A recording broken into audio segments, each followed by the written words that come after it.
शाह साहब आप फरमाइएगा, गुंजाइश देने में और मुसालहत करने में कुछ आपको रास्ता मिला या नहीं मिला?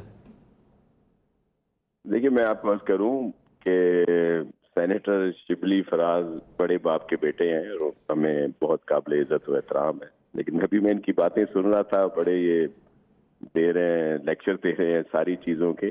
तो ये सारी केसेस जो इनकी पार्टी के लोगों के ऊपर हैं या इनके साथ अलाइज जो हैं, ये पहले उन पर तो अमल कराए ना।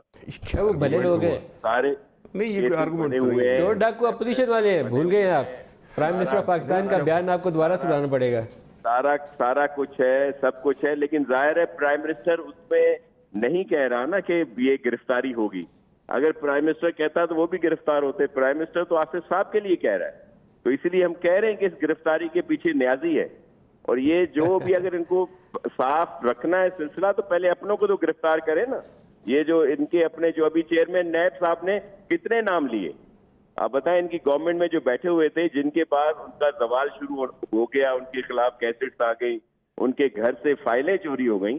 फाइलें तो उनके मिनिस्टर इनक्लेव में थी, वहां पे पीपुल्स पार्टी या नून लीग वाले तो नहीं गए थे चोरी करने। ये किसने करवाई वो फाइलें, जो अहम फाइलें थी उनकी?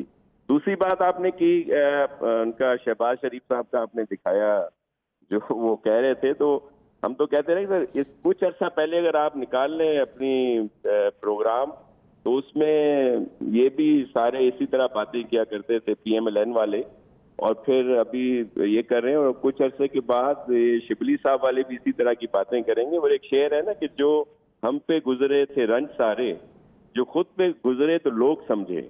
तो ये अभी थोड़े दिनों में समझ ना भी आ जाएगी। थोड़े दिनों में समझ ना भी आ जाएगी। मैं शाह साहब आपका शुक्रिया अदा करूंगा, मुझे बजट के ऊपर लेकर आने